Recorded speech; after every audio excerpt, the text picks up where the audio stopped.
ಇಡೀ ಪ್ರಭಾವ ಇರ್ಬೋದು, ರಾಜಕೀಯ ಮುಖಂಡರಿರ್ಬೋದು, ಎಂಥ ಪ್ರಭಾವಶಾಲಿ ಮುಖಂಡರಾದರೂ ಒಂದು ನ್ಯಾಯಾಂಗ ವ್ಯವಸ್ಥೆ ಒಳಗೆ ಎಲ್ಲರೂ ತಲೆಬಾಗ್ಲು ಅನ್ಬೇಕು ಅಂತ ಅನ್ಸುತ್ತೆ ಸರ್.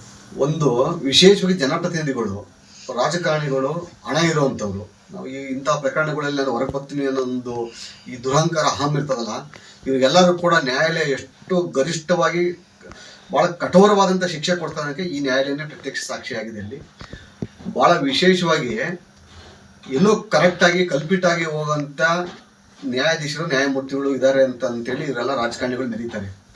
ಆದರೆ ಇಂಥ ಒಬ್ಬ ನಾಯಕರು, ಅಂದರೆ ನಾನು ಅದನ್ನು ಆ ಪದ ನಾಯಕಂತ ಬಳಸಬಾರ್ದಲ್ಲಿ, ಇಂಥ ಒಬ್ಬ ನ್ಯಾಯವನ್ನು ಎತ್ತಿಡಿಯುವಂಥ ನ್ಯಾಯಾಧೀಶರು ಇದ್ದಾರೆ ಅಂತೇಳಿ ನಮ್ಮ ಸಂವಿಧಾನದಲ್ಲಿ ಇವತ್ತು ನಾವು ಭಾಳ ಮೊದಲನೇದಾಗಿ ನಾವು ಗೌರವಿಸ್ಬೇಕಾದ್ರೆ ಇಂಥ ನ್ಯಾಯಾಧೀಶರಿಗೆ. ಹಾಗಾಗಿ ಒನ್ಸ್ ಅಗೇನ್ ನಾನು ಈ ನ್ಯಾಯಾಧೀಶರಿಗೆ ನಾನು ತುಂಬ ಹೃದಯದ ಧನ್ಯವಾದ ಹೇಳ್ತೀನಿ. ಅಲ್ಲಿ ಯಾವುದೇ ಆಮಿಷಕ್ಕೆ, ಅಧಿಕಾರಕ್ಕೆ ಬಲಿಯಾಗದೇ ಪ್ರಾಮಾಣಿಕವಾಗಿ ಸಂತ್ರಸ್ತ ಮಹಿಳೆಗೆ ನ್ಯಾಯ ದೊರಕಿಸ್ಕೊಟ್ಟಿದ್ದಾರೆ.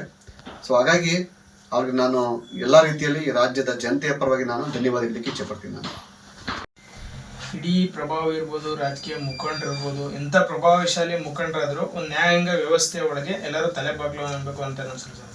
ಒಂದು ವಿಶೇಷವಾಗಿ ಜನಪ್ರತಿನಿಧಿಗಳು, ರಾಜಕಾರಣಿಗಳು, ಹಣ ಇರುವಂಥವ್ರು, ನಾವು ಇಂಥ ಪ್ರಕರಣಗಳಲ್ಲಿ ನಾನು ಹೊರಗೆ ಬರ್ತೀನಿ ಅನ್ನೋ ಒಂದು ಈ ದುರಹಂಕಾರ ಅಹಂ ಇರ್ತದಲ್ಲ, ಇವ್ರಿಗೆಲ್ಲರೂ ಕೂಡ ನ್ಯಾಯಾಲಯ ಎಷ್ಟು ಗರಿಷ್ಠವಾಗಿ ಭಾಳ ಕಠೋರವಾದಂಥ ಶಿಕ್ಷೆ ಕೊಡ್ತಾನಕ್ಕೆ ಈ ನ್ಯಾಯಾಲಯನೇ ಪ್ರತ್ಯಕ್ಷ ಸಾಕ್ಷಿಯಾಗಿದೆ. ಇಲ್ಲಿ ಭಾಳ ವಿಶೇಷವಾಗಿ ಎಲ್ಲೋ ಕರೆಕ್ಟಾಗಿ ಕಲ್ಪಿಟಾಗಿ ಹೋಗೋಂಥ ನ್ಯಾಯಾಧೀಶರು, ನ್ಯಾಯಮೂರ್ತಿಗಳು ಇದ್ದಾರೆ ಅಂತೇಳಿ ಇವರೆಲ್ಲ ರಾಜಕಾರಣಿಗಳು ನಡೀತಾರೆ.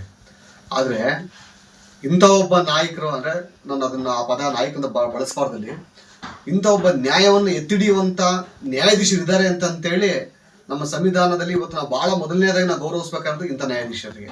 ಹಾಗಾಗಿ ಒನ್ಸ್ ಅಗೇನ್ ನಾನು ಈ ನ್ಯಾಯಾಧೀಶರಿಗೆ ನಾನು ತುಂಬ ಹೃದಯದ ಧನ್ಯವಾದ ಹೇಳ್ತೀನಿ. ಅಲ್ಲಿ ಯಾವುದೇ ಆಮಿಷಕ್ಕೆ, ಅಧಿಕಾರಕ್ಕೆ ಬಲಿಯಾಗದೇ ಪ್ರಾಮಾಣಿಕವಾಗಿ ಸಂತ್ರಸ್ತ ಮಹಿಳೆಗೆ ನ್ಯಾಯ ದೊರಕಿಸ್ಕೊಟ್ಟಿದ್ದಾರೆ.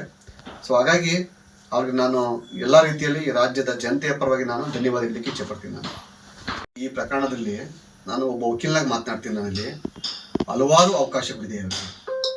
ನಾನು ಮಾಧ್ಯಮದ ಬಿಡಿಸೇಳಂಗಿಲ್ಲ. ಅಲ್ಲಿ ನಾನು ನಿನ್ನೆ ಹೇಳಿದ್ದೆ, ಎಲ್ಲೋ ಒಂದು ಕಡೆ ವಕೀಲರು ಎಡವಿದ್ದಾರೆ ಅಂತೇಳಿ. ಹಾಗಾಗಿ ಹಲವಾರು ದಾರಿಗಳಿದ್ದಾವೆ.